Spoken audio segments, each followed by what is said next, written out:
Saya mending penjelasannya panjang Bang daripada pertanyaannya.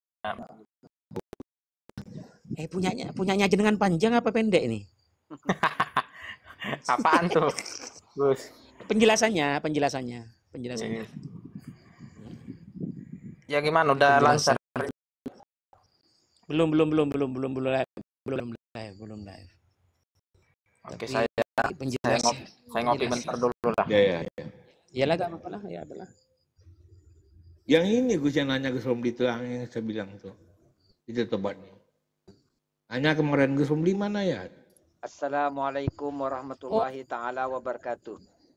Assalatu wassalamu ala asrafil anbiya'i wal mursalin wa ala alihi wa sering mengikuti ya, kalau orang lain enggak mau dulu kita mungkin Bang Ismail. Ikhwan fillah yang dirahmati oleh Allah, sahabat wartawan Langit TV yang saya cintai. Sudah cocok ya dengan pada malam hari ini saya sudah cocok juga kayaknya akan penjelasannya dengan membawa kita sahabat-sahabat mengikuti saya tentang. Tapi kalau dia pengen mempertanyakan tentang sunat rasanya gimana? Masih tentang lintas agama.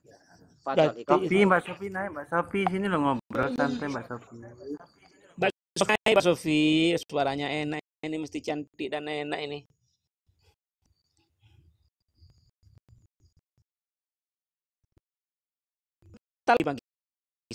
Enggak ada, mana yang saya lagi buat judul, enggak ada, mana?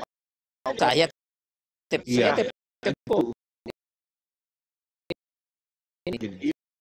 Kau taunya nanti kayak membanting Gus, balik lagi ke seperti beli handphone juga kembali.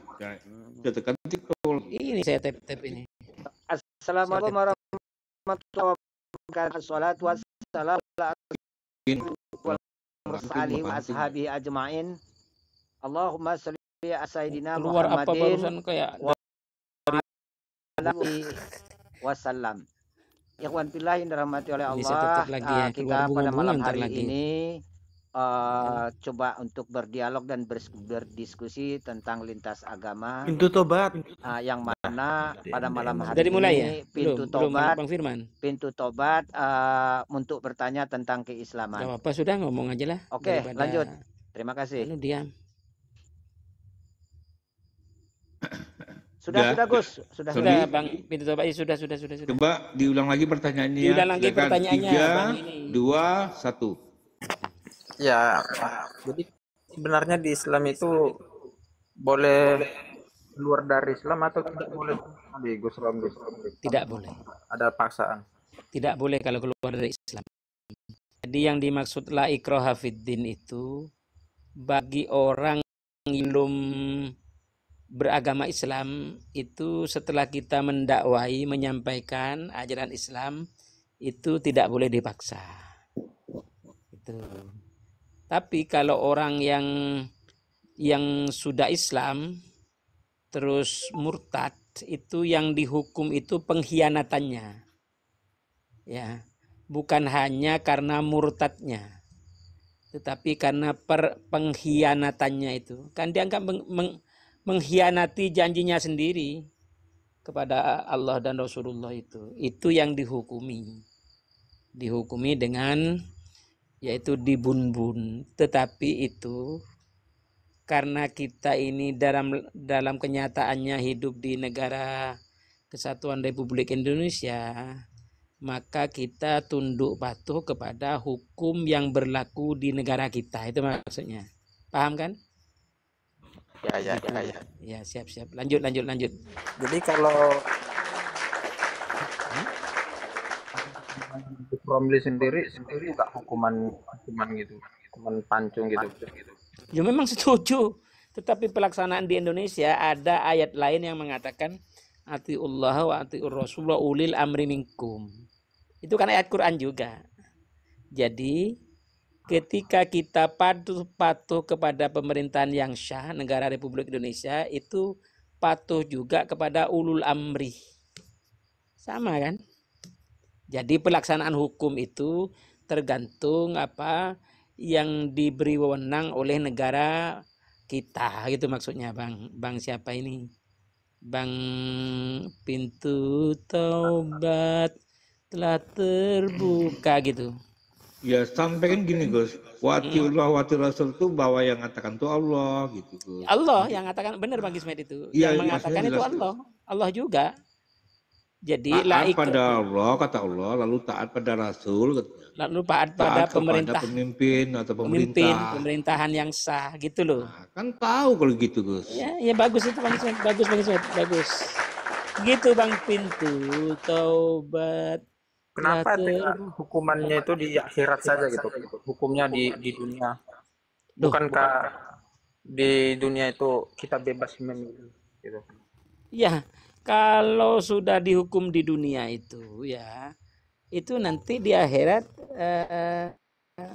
tidak berlaku lagi bagi yang Islam. Ya, karena orang itu sudah berkhianat terhadap janjinya sendiri. Ya. Jadi hukuman dunia itu wajib, tetapi pelaksanaannya berdasarkan firman Allah juga diserahkan hukuman itu kepada negara. Gitu. Tidak kita langsung menghukum sendiri, ada orang murtad dipenggal, nggak boleh, kita yang salah itu. Kan begitu Bang Ismet? Iya. Ya. Ini bahasanya mudah sudah Bang. Siapa itu? Kalau hukum seperti itu kejam juga Gus Romli ya. Sangat mengerikan gitu. Yang kejam siapa Bang? Ya hukum kalau ada hukum seperti itu. Enggak kejam. Yang kejam siapa? Allah dah.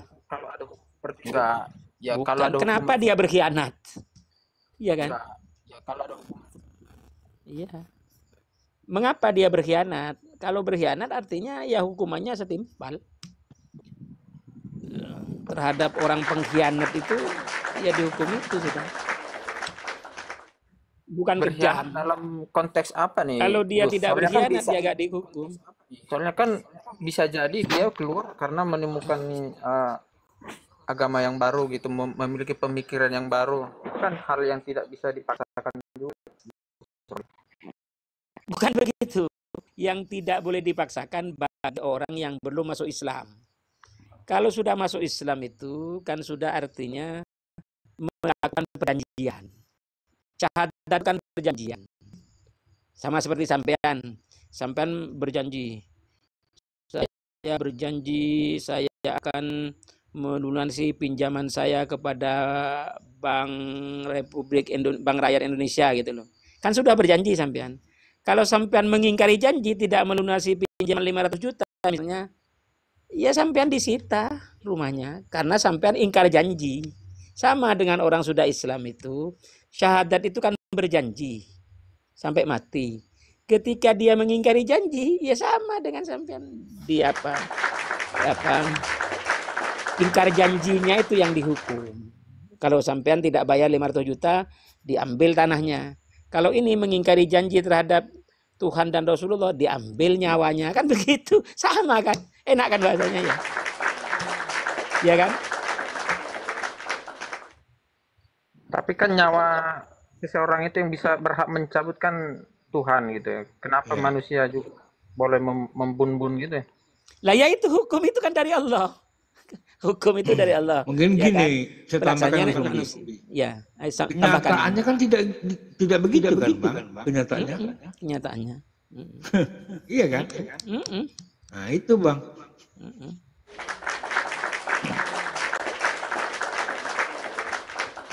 Kenyataannya diserahkan kepada hukum negara setempat gitu enaknya. Ya, itu Bang. Iya, kenyataannya mana di Indonesia ada yang dibunuh? Enggak kan? Kenapa? Kalau bicara kenyataan sih benar, tapi kan sebelum kenyataan itu ada upaya-upaya yang membuat hukum syariat Islam di Indonesia, Gus Romli. Di mana? Di Indonesia dah? Iya kan ada kan upaya-upaya itu dari HTI, dari segala macam. Itu aliran yang tidak sesuai dengan paham Ahlussunnah wal Jamaah Bang di Indonesia. Jangan ikuti itu aliran yang tidak sesuai dengan PBNU, Pancasila, Bhinneka Tunggal Ika, NKRI dan Undang-Undang Dasar 45. Jangan ikuti yang tidak sesuai dengan PBNU. Enak kan? Lanjut. Gak apa-apa, bagus ngaji dengan sampai pagi gak apa-apa kalau pengen. Saya kopi saya habis. Nanti saya pertanyaan yang kedua ya. Ya, siap. Bagi orang Islam itu boleh apa tidak berteman dengan kafir gitu, Gus Romli? Oh, jangankan berteman terhadap kafir zimmi, ya kita wajib menghormati, mengayomi, melindungi. Itu kan.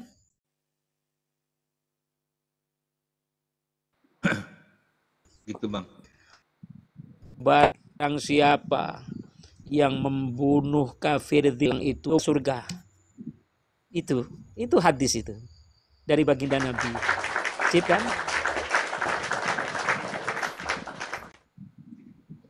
Tapi di dalam hadis kan ada yang menyebutkan itu persempitlah jalan orang kafir. Kafir harbi itu.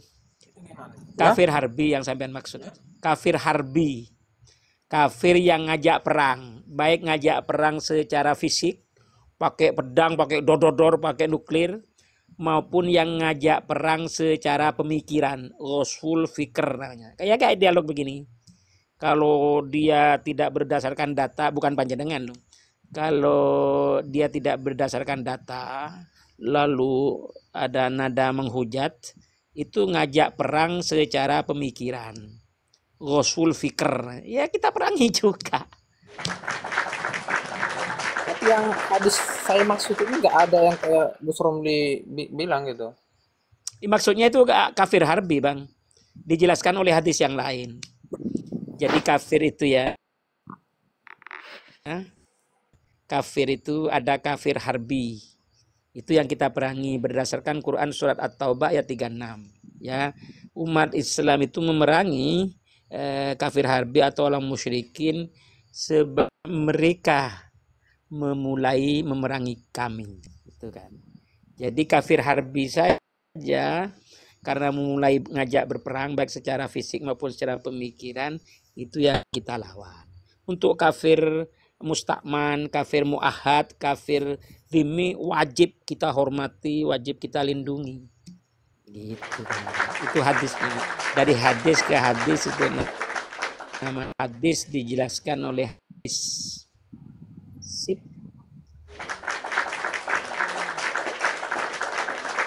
Jangan macet Bang, jangan macet. Tanya lagi tadi. Senyum tersenyum lagi tuh.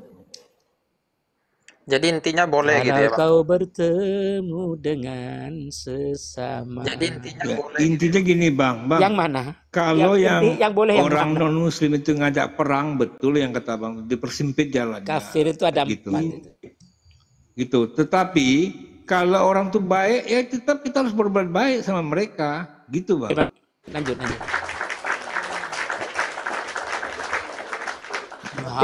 Baik. Tidak membenarkan orang-orang yang membubarkan. Baginda Nabi itu dulu pernah. Bagaimana? Berarti orang yang tidak membenarkan perilaku-perilaku yang membubarkan orang beribadah gitu ya, sama tidak betul. tidak toleran gitu lah. Iya. Jawab Gus Romli. Kok macet ya? Iya, macam-macam jaringan. Gimana? Aduh, suara saya enggak. Orang apa Bang Ismet? Orang apa katanya? Jaringan saya macet-macet. Apa itu? Membubarkan orang apa? Lanjut Bang, pintu tobat. Bang pintu tobat jaringannya kayaknya.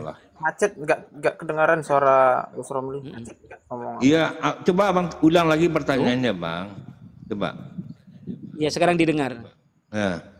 Ya berarti Gus Romli ini termasuk orang yang tidak membenarkan perilaku umat muslim yang membubarkan ibadah secara paksa gitu, sama tidak toleran gitu ya. Oke, ya betul. Jadi gini Bang, jadi Gus Romli orang yang memang tidak setuju membubarkan tempat-tempat peribadahan orang agama lain gitu.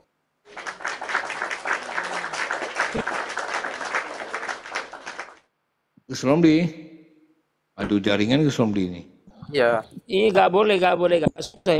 Nggak boleh. Baginda Nabi dulu, baginda Nabi itu. Kalau begini enak baginda. Enak. Iya nih. Tadi jaringan Gus Romli itu kena. Sekarang enak nggak? Iya enak. Sinyalnya mungkin Kalau sekarang enak nggak? BPJS. Nah begini. Iya. Enggak, wifi-nya terganggu ini. Jadi begini, dulu baginda Nabi ketika melepas pasukan jihad, pasukan perang, terutama misalnya perang Mu'tah itu ya, bukan perang Mut'ah, perang Mu'tah itu, baginda Nabi memberikan arahan hukum perang, yaitu pertama, jangan merusak tumbuh-tumbuhan. Jangan membunuh orang tua, jangan membunuh anak-anak, jangan membunuh wanita atau perempuan, jangan merusak tempat ibadah, jangan membunuh orang yang berlindung di tempat ibadahnya masing-masing. Ya, jangan merusak tempat ibadah itu ternyata hukum perang itu yang dianjurkan baginda Nabi kepada pasukannya itu diratifikasi zaman sekarang oleh antara lain perjanjian Jenewa, oleh antara lain Declaration of the Human Rights PBB gitu.